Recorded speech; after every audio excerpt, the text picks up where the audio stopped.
2월 11일 주연후 마지막 주일 예배를 시작하겠습니다. 찬송가 23장 만입이 내게 있으면 같이 찬양하시겠습니다. 찬송가 23장 만입이 내게 있으면 같이 찬양하시겠습니다.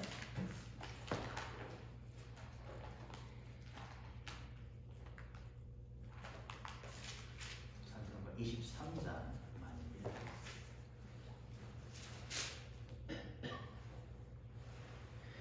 같이 찬양하시겠습니다. 만입이 내게 있으면 그리 떨어지고 내 구주 주시는 종일 늘 찬송하겠네. 내 은혜로우신 하나님 날 도와주시고 그 영광 넓혀 알게 하소서. 내 주의 귀한 이름이 날 위로하시고 이 비의 음악 같으니 참 희락되소서. 내 죄의 권세 깨뜨려 그 결과 바꾸시고 이 추한 마음을 비로소 고참케 하셨네. 사도신경으로 우리 신앙을 고백하겠습니다. 전능하사 천지를 만드신 하나님 아버지를 내가 믿사오며 그 외아들 우리 주 예수 그리스도를 믿사오니 이는 성령으로 인하여서 동정녀 마리아에게 나시고 본디오 빌라도에게 고난을 받으사 십자가에 못 박혀 죽으시고 장사한 지 사흘 만에 죽은 자 가운데서 다시 살아나시며 하늘에 오르사 전능하신 하나님 우편에 앉아 계시다가 소리로써 사한 자와 죽은 자를 심판하러 오시리라. 성령을 믿사오며 거룩한 공예와 성도가 서로 교통하는 것과 죄를 사하여 주시는 것과 몸이 다시 사는 것과 영원히 사는 것을 믿사옵나이다. 아멘. 오늘 하나님께서 주신 말씀은 마가복음 2장 9절입니다. 마가복음 9장 2절부터 9절까지입니다. 마가복음 9장 2절부터 9절까지 되겠습니다. 저희 한 절씩 교독하시고 마지막 절은 합독하도록 하겠습니다. 마가복음 2장 2절에서 9절까지입니다. 다 찾으시면 제가 먼저 읽도록 하겠습니다.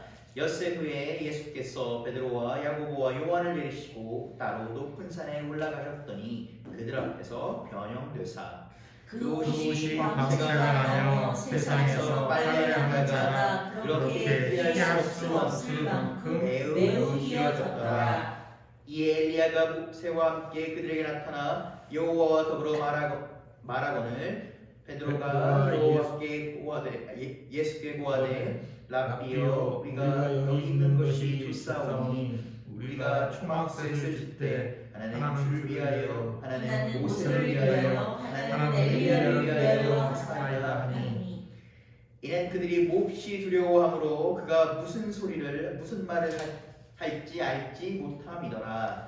마침 구름이 와서 그들을 덮으며 구름 속에서 소리가 나되 이는 내 사랑하는 아들이니 너희는 그의 말을 들으라 하는지라. 문득 둘러보니 아무도 보이지 아니하고 오직 여호와와 자기들 뿐이더라. 그들이 산에서 내려올 때 예수께서 경고하시되 인자가 죽은 자 가운데서 살아날 때까지는 본 것을 아무에게도 이르지 말라 하시더니 이 말씀은 살아계신 하나님 말씀입니다. 아멘.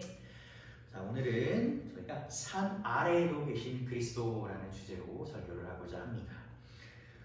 이어서 계속 마가복음을 보도록 하겠습니다. 지난 저희가 마가복음 11장을 봤다면 오늘은 살짝 좀 앞으로 옮겨가서 마가복음 9장을 보도록 하겠습니다.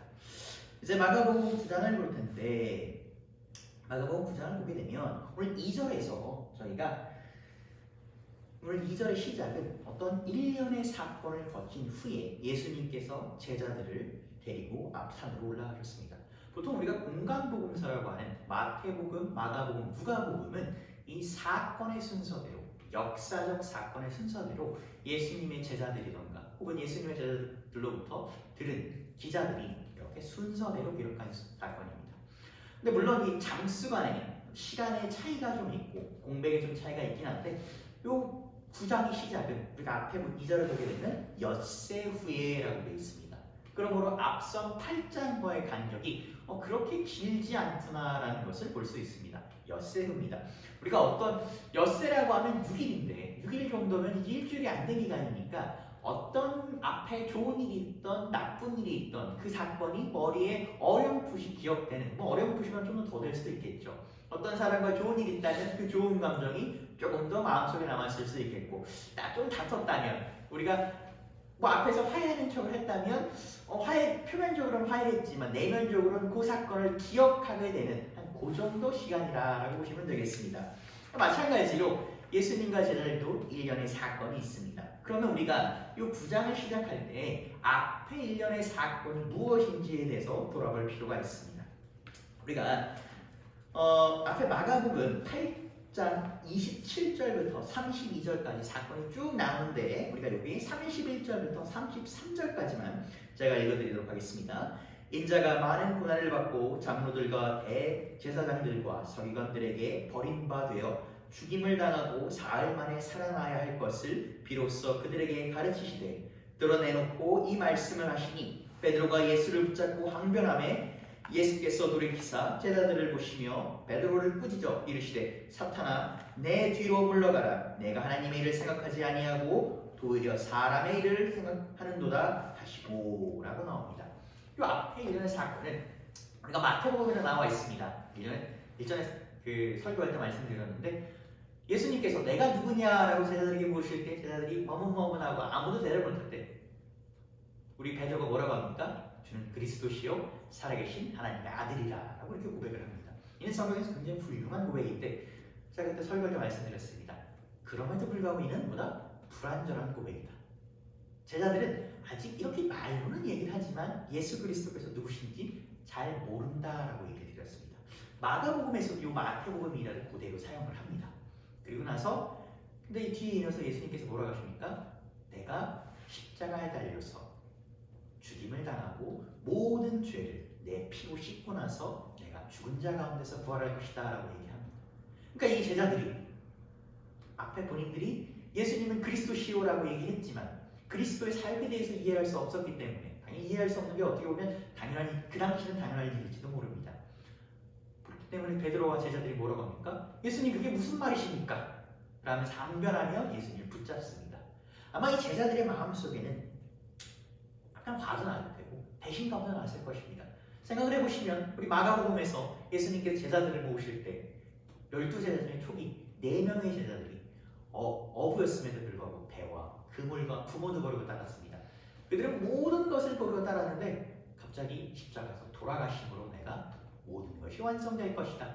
내가 살아남으로써 모든 것이 완성될 것이다 라고 얘기합니다. 제자들이 이 당시에 예수 그리스도께서 이 로마 군대를 무찌르고 나서 왕이 되시고 우리는 그 밑에 뭐가 됩니까? 권신들이 되고 쭉 우리로 말하면 옛날에 영의정, 좌의정 이렇게 훌륭한 높은 신하들이 될 거라고 생각을 했는데 내가 십자가에서 죽임을 당하고 부활할 것이다 라고 얘기했고 어땠습니까?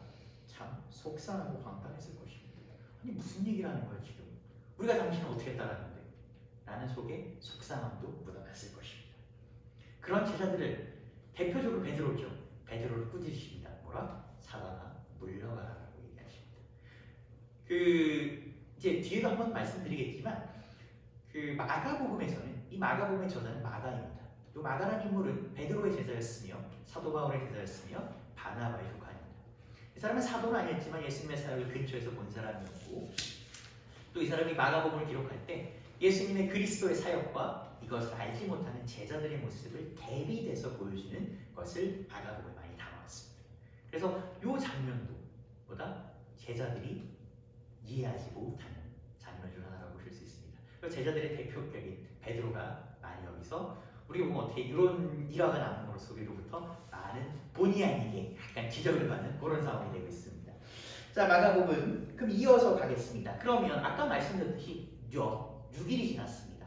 자, 이런 사건이 베드로 입장은 속이 상하게, 제자들 입장은 속이 상할 것입니다.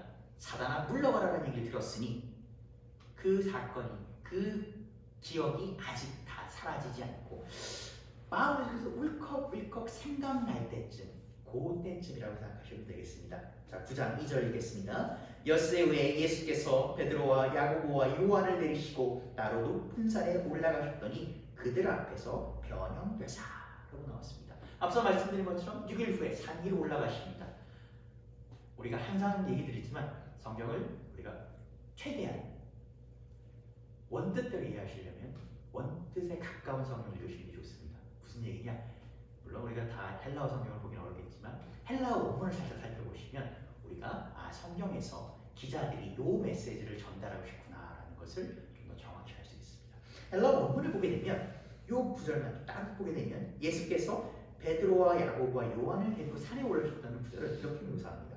오 예수스톤 카톤 카이톤 야고본 카이톤 요한네 카이 아나페레이라고 나옵니다. 여기서 보면 페트론, 야고본, 요한네는 그 예수님의 제자들 이름입니다. 베드로, 야고보, 요한입니다. 근데 이들 앞에 뭐가 붙습니까? 톤이라는 게 붙습니다. 이 톤이라는 게 무엇이냐라고 한다면 우리 영어에서 정관사 더를 의미합니다. 더를 의미하는 게 헬라어에서 톤입니다. 우리 더를 언제 사용합니까? 그것. 야, 나 저것 좀 갖다 줄래? 우리 앞에 얘기했던 야 게임 참 재밌다. 그 게임 재밌니? 우리가 앞서 얘기했던 그것을 얘기합니다.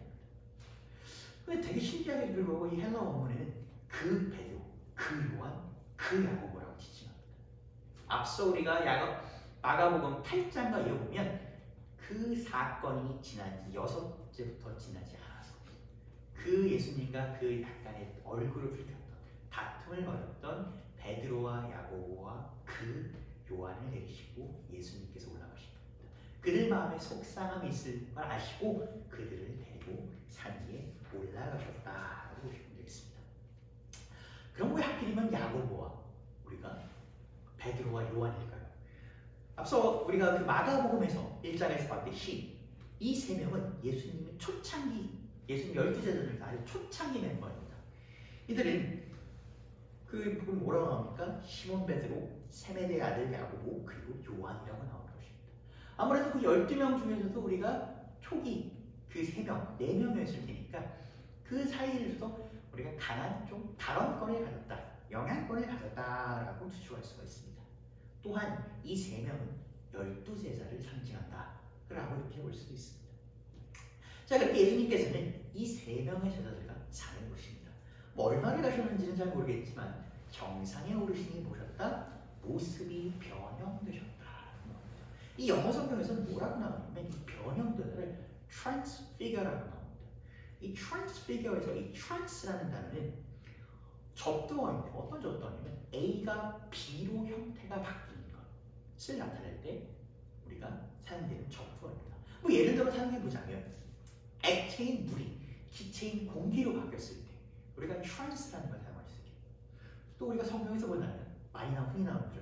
물이 포도주로 변화했을 때 A라는 물질이 B라는 물질로 바뀌었을 때도 사용할 수가 있는 것입니다. 또 우리가 흔히 일상에서 접해보자면 또 뭡니까? 우리가 영화 중에서 할리우드 옛날에 그 유행했던 그 로봇 변화에 나오는 영화 트랜스포머 보면 어떻습니까? 차가 로봇으로 바뀌죠. 이렇게 형태가 바뀝니다. 그래서 예수님의 형태가 이 변형되셨다라는 겁니다. 3절을 보겠습니다. 그 옷이 광채가 나며 세상에서 빨래하는 자가 그렇게 희게 할 수 없을 만큼 매우 희어졌더라라는 겁니다. 예수님의 모습이 변형되어 있는데 어떻습니까? 매우 광채가 났으며 세상에 빨래하는 자가 그렇게 희게 할 수 없을 만큼 희었다라고 나옵니다. 그렇죠? 여기서 보면 굉장히 하얘졌다는 얘기인데 영어 성경에서 이걸 뭐라고 얘기하냐면 빛이 나시며 눈보다 하얘져서 이 세상 어떤 것보다 하얀 순백의 색깔이 되셨다.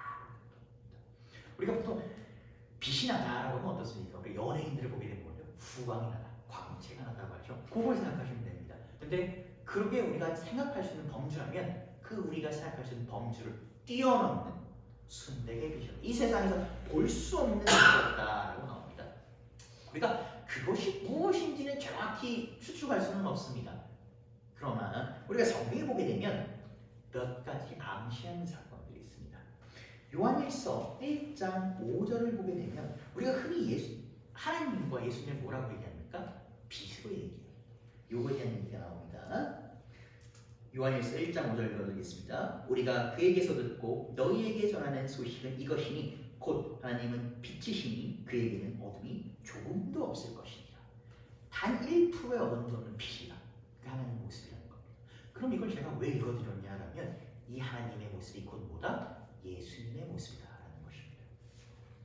우리가 히브리서 1장 2절에서 3절 읽어드리겠습니다. 이 모든 날 마지막에는 아들을 통하여 우리에게 말씀하셨으니 이 아들을 만유의 상속자로 세우시고 또 그로 말미암아 모든 세계를 지으셨느니라. 이는 하나님의 영광의 광채시요 그 본체 형상이시라. 그의 말씀의 능력의 말씀으로 만물을 붙드시며 죄를 정결하게 하시는 일을 하시고 높은 곳에서 계신 지극히 크신 이의 우편에 앉아 계시니라. 합니다. 하나님은 빛이시며 예수님보다 그 본체 형상을 갖고 계신다라는 겁니다. 그래서 우리가 신학적으로 얘기하면 예수님 뭐라고 하냐면 참 인간이자 참 하나님이다라고 합니다. 즉 100% 하나님이시자 100% 인간입니다. 이제 이걸 이제 역사적 신학적으로 얘기한다면 이게 우리 양성론이라고 합니다. 그래서 두 형태를 다 갖고 계신다는 겁니다. 초기 기독교인들은 우리 교리가 만들어질 때 이제 한 기원 후 400년에서 500년을 이제 로마가 기독교를 공표한 후에 여러 공의회가 거칩니다. 뭐 콘스탄티노플 공의회 이러면서 공의회가 거칠 때 이런 세부 교리를 성립할 때 우리가 그때는 이해를 하지 못한 사람들이 많았습니다. 여러 가지 공의를 거치면서 기독교 공식 교리에서보다 예수님은 참 인간이시요 참 하나님이다라는 걸 보십니다. 우리가 보게 되면 이 변형하사란 말씀을 보게 되면 우리가 흔히 예수님을 봤던 그 당시 사람들이 예수님을 봤던 모습은 인간의 모습일 겁니다. 참 인간의 모습이실 겁니다. 그렇기 때문에 베드로도 봤을 것이며 야고보도 봤을 것이며 요한도 봤을 것이며 예수님의 기적을 행하는 모습을 본 사람들도 인간의 모습을 보았을 것입니다. 그런데 예수님께서 그 변형하신 모습은 참 하나님의 모습이셨을 것입니다. 그님께서 인간의 모습을 보여주셔서 하나님의 모습을 보이셨기 때문에 형용할 수 없는 아름다움과 순백을 보이신 것입니다. 자, 그런데 이런 모습을 보이니까 우리가 맨날 인간의 모습을 보던 베드로와 야고보와 요한이 어떻겠습니까? 깜짝 놀랐을 것입니다. 우리가 이분이 대단한 건 알았겠지만 야, 이렇게 말도 안 되는, 우리가 성경에서 봐도 아, 이게 얼마나 대단한 일이구나라는 걸 어렴풋이 짐작할 수 있는데 눈으로 보면 어떻겠습니까? 깜짝 놀랐을 것입니다. 우리가 구약 성경에 보면 하나님의 모습을 본 사람이 아무도 없습니다. 근데 예수님께서 빛으로서 그 모습을 그렇게 살짝이나마 그렇게 보였다라고 생각하면 되는 겁니다. 그 베드로 나오죠. 어떻게 했습니까? 깜짝 놀랍니다. 그런데 여기서 끝이는 것이 아니라 이어지는 4절에서 6절에 보게 되면 누가 나타납니까? 엘리야와 모세가 나타납니다. 4절에서 6절 읽어드리겠습니다. 이에 엘리야가 모세와 함께 그들에게 나타나 예수와 더불어 말하되 베드로가 예수께 고하되 랍비여 우리가 여기 있는 것이 좋사오니 우리가 초막셋을 칠 때 하나는 주를 위하여 하나는 모세를 위하여 하나는 엘리야를 위하여 하사이다 하니 이는 그들이 몹시 무서워함으로 그가 무슨 말을 할지 알지 못함이더라 라는 것입니다. 지금 예수님께서 변형하신 모습을 봐도 깜짝 놀랐는데 누가 나타납니까? 모세와 엘리야가 나타납니다. 이 모세와 엘리야가 어떤 인물입니까? 모세는 우리가 지금 현대만 해도 기독교를 모르는 사람만 해도 모세라는 이름을 모르는 사람은 없습니다. 홍해의 기적을 모르는 사람은 없습니다. 그 사람이 모세입니다. 유대 민족을 본다면 모세가 신명기에서 죽기 전에 이런 얘기를 합니다. 뭐야? 나와 같은 선지자를 하나님께서 보내신 것이다 라고 얘기합니다. 여기서 나와 같은 선지자는 누굽니까? 예수 그리스도를 말하는 것입니다. 물론 이는 반은 맞고 반은 틀린 얘기입니다. 하나님께서 다시 보내시는 건 맞는데 예수 그리스도는 뭡니까? 물론 모세가 엄청난 지도자긴 하지만 예수 그리스도는 그런 모세와도 감히 비할 수 없을 정도로 훨씬 높으신 분입니다. 그런데 당시 사람들이 당시 모세가 얘기하고 당시 듣는 이들이 이해하기에도 그렇게 훌륭하신 분이 올 것이다 라는 최고 수준의 설명이 무엇입니까? 나와 같은 선지자입니다. 그게 모세입니다. 그 모세 영상을 보는 것입니다. 이 당시 또 말씀드리자면 이스라엘 민족들에게 성경은 모세 오경밖에 없습니다. 그 모세가 말했다고 하는, 모세가 기록했다고 하는 그 모세 오경이 성경입니다. 이들은 이것을 읽었습니다. 그런데 그 모세 영상을 보는 것입니다. 또 누가 나옵니까? 엘리야입니다. 엘리야는 어떤 사람입니까? 그 모세도 우리가 육신에 처해하여 가나안 땅에 들어가지 못하고 그것을 바라보면서 하나님께 돌아갔습니다. 죽었습니다. 그런데 이 엘리야는 어떤 인물입니까? 죽지 않고 승천한 사람. 이 엘리야와 엘리사가 길을 갈 때 어떻습니까? 하나님께서 불병거를 보내시고 이와 함께 같이 승천한 사람. 심지어 우리가 말라기 4장 5절에서 6절을 보게 되면 하나님께서는 뭐라고 얘기하십니까? 엘리야를 다시 보낼 것이다 라고 얘기하십니다. 보라, 여호와의 크고 두려운 날이 이르기 전에 내가 선자 엘리야를 너희에게 보내리니 그가 하나님의 마음을 자녀에게로 돌이키게 하고 자녀들의 마음을 그들의 아버지에게 돌이키게 하리라. 돌이키지 아니하면 두렵건대 내가 와서 저주로 그 땅을 칠까 하노라 하시니라. 하나님께서 그 마지막 날에 예수 그리스도를 보내기 전에 누굴 보낸다? 엘리야를 다시 보내실 것이다 하십니다. 그래서 사실 이스라엘 백성들은 엘리야가 언제 오나를 사실 기다리고 있었습니다. 왜? 엘리야가 오게 된 거가 마지막 날 때 그 메시아가 올 것입니다. 이 엘리야라는 인물이 얼마나 또 대단한 인물이냐면 예수께서 십자가 못 박에 돌아가기 전에 엘리엘이 사박다니라고 하십니다. 하나님, 나의 아버지여 나를 어찌 버리십니까? 라고 얘기합니다. 근데 이거를 이제 사람들이 잘못 오해서 뭐랍니까? 저 자가 보다 엘리야를 부르나 보다. 그만큼 이 엘리야라는 인물은 어떻습니까? 유대민족의 머릿속에 박힌 인물입니다. 그런데 생각해 보십시오. 예수께서 모습도 변형하시고 빛이 나시고 모세도 보이고 엘리야도 보이니 어떻겠습니까? 깜짝 놀라게 되죠. 우리로 생각하면 어떻습니까? 제가 갑자기 막 이게 좀 표현이 맞는지는 모르겠는데 어느 날 갑자기 우리가 길을 가다가 어떤 사람하고 우리가 길을 가다가 어떻습니까? 이순신 장군과 세종대왕이 우리 막 걸어다니는 겁니다. 믿겨집니까? 그런 겁니다. 그러니까 베드로가 좀 어떻게 했습니까? 야, 이거 내가 지금 눈에 보이는 게 맞나? 깜짝 놀랐습니까? 베드로가 뭐라고 합니까? 뒤에 보면 우리가 초막셋을 짓겠습니다 라고 얘기합니다. 이 초막셋을 짓는 게 무슨 의미냐라고 한다면 이 베드로에 대한 설명을 한다면 이것은 이제 이 당시 모세와 엘리야의 모습은 형상입니다. 하나님께서 보여주신 형상인데 이들이 다시 살아난 줄 알고 이들이 거할 내가 초막을 짓겠습니다 라는 것입니다. 그런 성경에서는 분명히 뒤에서 얘기합니다. 뭐라고 얘기합니까? 이는 그들이 몹시 두려움으로 그가 무슨 말을 할지 몰랐는데. 지금 쉽게 말하면 뭡니까? 헛소리했다는 겁니다. 너무 당황되니까 우리가 말이 나오는 대로 막 주워서 막 얘기하는 거 너무 당황되니까 그 정도의 지금 충격을 받는 것입니다. 여러분 어떻습니까? 예수 그리스도께서는 산 정상에서 그분의 참 하나님의 모습을 보이셨습니다. 또 모세와 엘리야와 같이 얘기하시면서 그분이 누구이신지를 보여주십니다. 이어지는 7장에서 뭐라고 얘기합니까? 마침 구름이 와서 그들을 덮음에 구름 속에 소리가 나되 이는 내 사랑하는 아들이니 너희는 그의 말을 들으라 하는지. 예수 그리스도께서는 밑에 아래 그 8장에서 산 아래에서 그렇게 화를 내고 의심하고 속상했던 제자들에게 보여주십니다. 하나님의 음성을 통해서 내 사랑하는 아들이다. 그리고 나는 이를 통해서 너희 유대 민족에 약속했던 그 약속을 성취할 것이다 라는 것을 보여주십니다. 그렇기 때문에 우리가 지금 예수님 그리스도께서 산 아래에서 산 정상으로 올라가셨는데 이 산 정상은 우리 약속의 성취를 보여주는 공간이며 어떻습니까? 예수 그리스도의 영광을 드러내는 공간입니다. 마치 모세가 신의 산에서 어떻습니까? 언약궤를 받았던 것 같은 그런 공간이라고 볼 수 있습니다. 이 산 정상은 영광의 공간입니다. 베드로가 얘기한 것처럼 여기서 초막을 짓고 사신다면 어떻습니까? 예수 그리스도께서는 이 영광을 함께 하시는 것입니다. 우리가 원론적으로 돌아가서 예수 그리스도께서 이 땅에 내려오지 않으셨다면 그분은 하나님 보좌 오른편에서 우편에서 어떻습니까? 끝없는 영광 속에 사셨을 것입니다.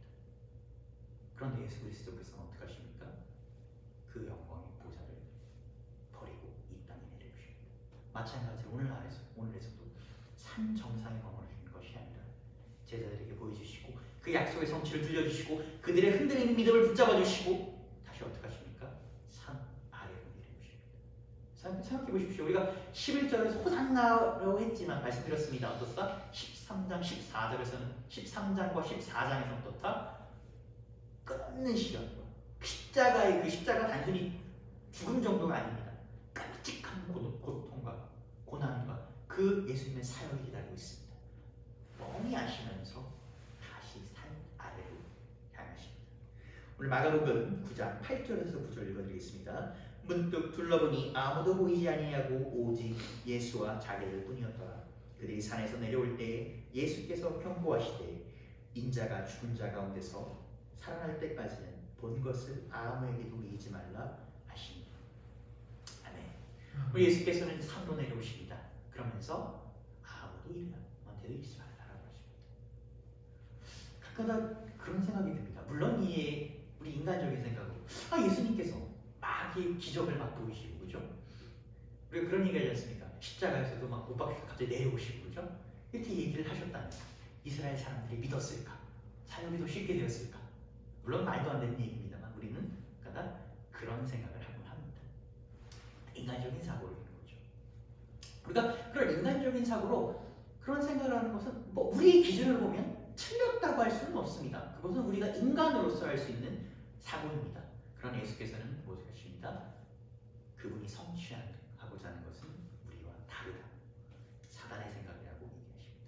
그리고 우리에게는 그분의 생각을 쫓아야 한다. 오늘 얘기하고 계십니다. 우리가 오늘 산 정상이라는 공간을 형상해 본다면 예수께서는 산하니까 산 정상에 올라가셨습니다. 그리고 나서 그에서 그분의 모습을 보셨습니다. 오늘 우리 기독교인들에게 산 정상은 어딜까요? 우리가 사실 뭐 어떤 공간을 형상하는 건 사실 조금 뭐 그렇게 신학적으로나 우리가 신앙적으로 그렇게 옳은 일은 아니다만 우리가 세상 속에 살다가 교회로 오는 그 길, 산 정상으로 오는 길이 우리 그리스도인에게는 어떻습니까? 산 정상으로 오는 것이다라고 볼 수 있습니다. 우리가 세상 속에 지쳐 있을 때, 세상 속에 상처받았을 때, 우리가 세상 인간적인 사고에 사로잡혀 있을 때 우리는 어떻습니까? 이 산 정상, 교회로 향하고 합니다. 그리고 이곳에 모여서, 이곳에 앉아서 어떻습니까? 예수님 말씀을 들으면서 치유를 받기도 하고 기도를 하면서 우리가 우리의 간절함을 구하기도 하고 서로 모여서 안부를 물으며 한 주님 안에서 한 형제됨을 느끼기도 하며 또 우리가 주님께서 이곳에 현현하시는구나를 느끼며 주님이 우리를 보호하시는 걸 느끼기도 합니다. 그래서 어떻습니까? 우리가 힘듦이 있다가도 이 교회에 오면 마음 풀어지고 기분이 좋아집니다. 때로는 어떻습니까? 그냥 우리가 세상이 돌아가면 힘든데 이곳에 계속 살고 싶다라는 생각을 하기도 합니다. 그런데 물론 우리가 있는 곳은 우리가 주님 안에 있는 곳은 모두 다 교회이긴 하지만 우리는 어쩌면 다시 이 산 아래로 내려가야 합니다. 예수 그리스도께서 그러셨던 것 같지만 산 아래는 어떤 곳입니까?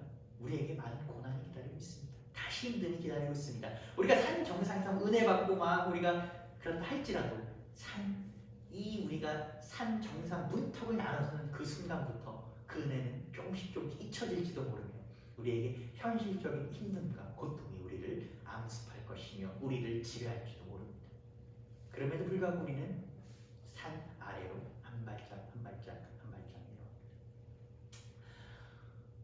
아까 말씀드린 것처럼 예수 그리스도께서 산 정상이셨다면 어땠을까? 라는 걸 가정해 봅시다. 계속 산 정상이었다면 어떻습니까? 그것은 예수 그리스도의 사역이 아닐 것입니다. 예수 그리스도께서는 산 아래에서 이 땅에 오셔서 우리를 치유하시고 우리를 구원하시고 십자가에 달려 돌아가시는 그분의 보혈로서 우리를 씻기시려고 오셨습니다. 그러므로 산 정상에 머무는 것이 아니라 산 아래로 내려갈 때 그분의 사역이 완성되는 것입니다. 우리가 성경에 보게 되면 하나 직접적으로 나와 있지 않지만 오늘 구절에서 유추할 것이 하나 있습니다.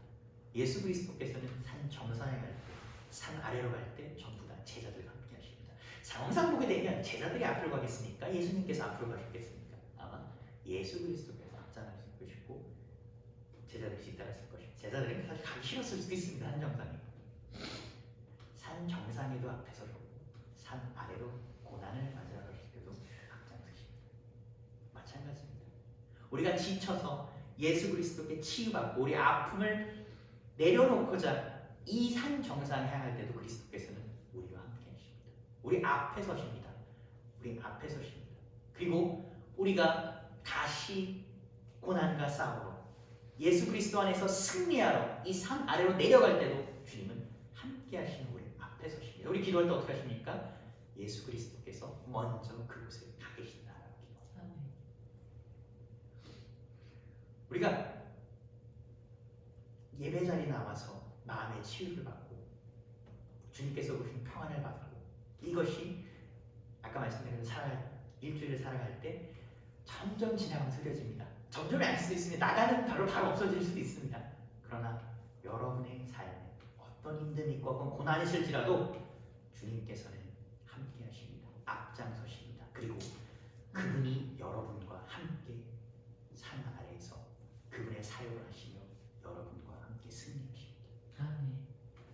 힘든 만큼 어려운 만큼 믿으시고 붙잡으신 여러분 되시기를 주님의 이름으로 축복합니다. 기도하시겠습니다. 주님 감사합니다. 오늘도 이렇게 죄인인 우리를 이끄셔서 이 자리에 주님께 나와 예배드릴 수 있게 허락하시면 감사드립니다. 오늘 이 자리에 또 산 정상에 나올 때까지 주님 많은 힘듦과 세상 속에 어려움이 있었습니다. 이 모든 것을 주님 앞에 내려오니 주님 우리를 용서하시고 또 불쌍히 여겨 주시옵소서. 주님 안에서 치유받게 하시고 주님 안에서 화평이 뭔지 깨닫게 하시고 주님의 사랑을 알게 하소서. 그리고 우리가 이 문턱을 넘어 산 아래로 갈 때 차마 주님의 산 정상을 오르지 못하는 사람들에게 주님 우리가 그 사랑과 그 평안과 화평을 나눠줄 수 있는 그런 우리 되게 하소서. 우리가 우리 것을 나눠주는 것이 아니라 주님께서 함께 하셔서 주님께서 우리보다 앞장서셔서 주님께서 우리를 통해서 영광 보시고 또 우리의 삶 속에서도 주님께서 주시는 사랑과 화평과 화목이 주님 항상 함께 할 수 있도록 우리를 이끌어 주시기를 간절히 기도드립니다. 아멘. 오늘 한 주도 많은 어려움이 있겠고 고난이 있겠지만 주님만 붙잡고 나아가오니 부족한 저희를 불쌍히 여겨주시고 붙잡아 주셔서 주님께서 이끄시는 그 목자 되시는 예수 그리스도를 따라갈 수 있는 우리 될 수 있도록 주님 허락하여 주시옵소서. 이 자리에 나올 때 주님께 모든 기도 제목을 내려놓습니다. 주님 기쁨의 기도 제목도 있고 슬픔의 기도 제목도 있고 간절함도 있을 것입니다. 주님 이 모든 것을 주님 앞에 구하오니 주님 들어주시기를 간절히 기도드립니다.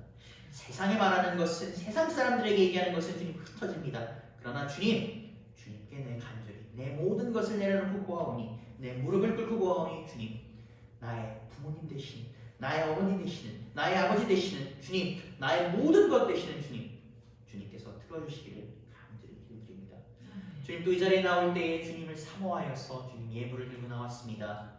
주님 우리가 가진 모든 것이 주님께서 허락하시고 주님께서 주신 것임을 알기에 주님 그 일부를 가지고 나왔으니 주님 이 예물을 축복하여 주시옵고 이 예물을 주님 나라를 위해서만 사용할 수 있도록 허락하여 주시옵소서. 이 모든 말씀 살아계신 예수 그리스도 이름으로 기도드렸습니다. 아멘. 찬송가 563장 예수 사랑하심을 같이 찬양하도록 하겠습니다.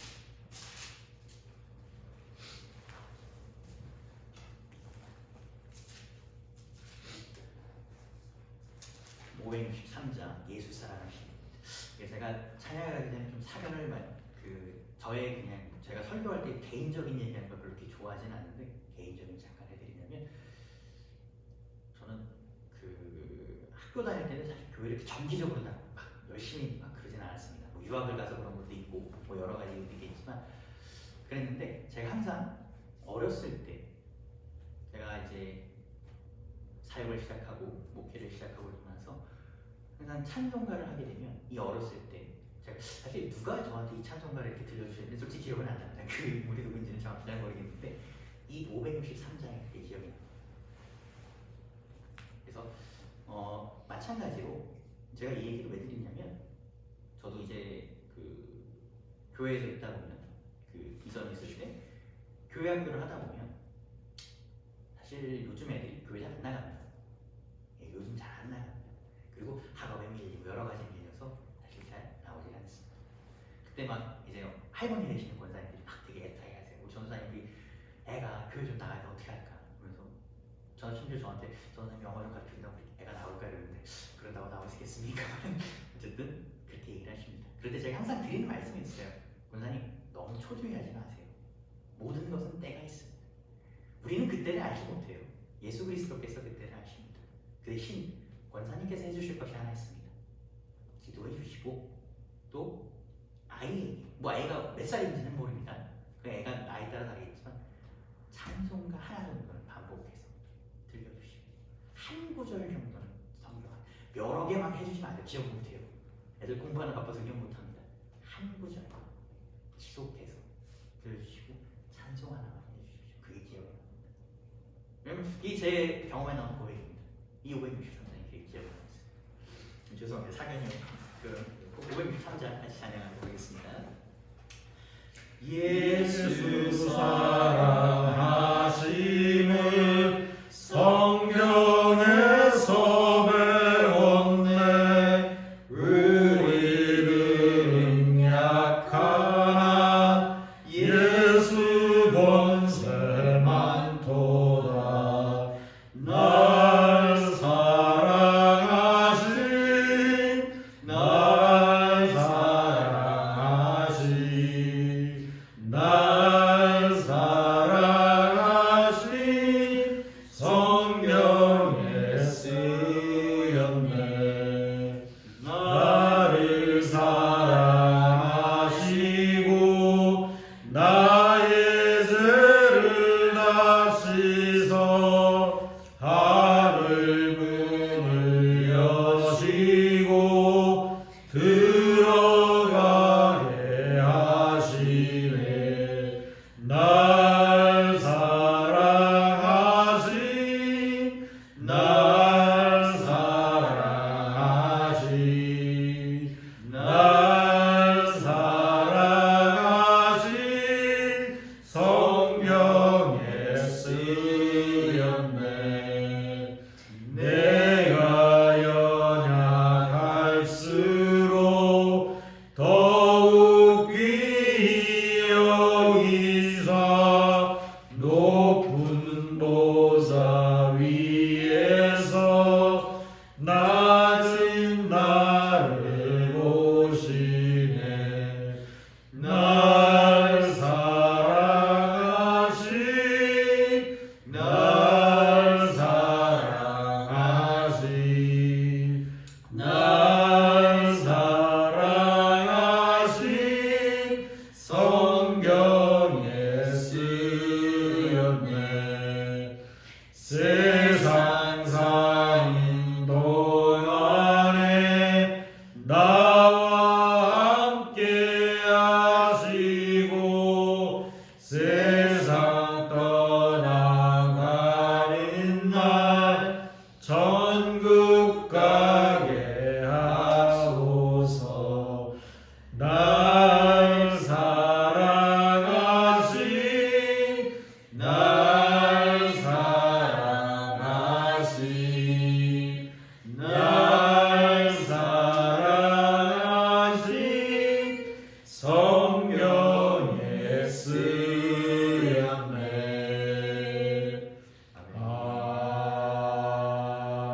아멘. 주기도문으로 주일 예배를 마치겠습니다. 하늘에 계신 우리 아버지여, 이름이 거룩히 여김을 받으시오며 나라가 임하시오며 뜻이 하늘에서 이루어진 것 같이 땅에서도 이루어지이다. 오늘 우리에게 일용할 양식을 주시옵고 우리가 우리에게 죄 지은 자를 사하여 준 것 같이 우리 죄를 사하여 주시옵고 우리를 시험에 들게 하지 마시옵고 다만 악에서 구하시옵소서. 나라와 권세와 영광이 아버지께 영원히 있사옵나이다. 아멘. 오늘 주일 예배를 마치겠습니다. 자리에 더 일어나시고 돌아가셔도 좋습니다.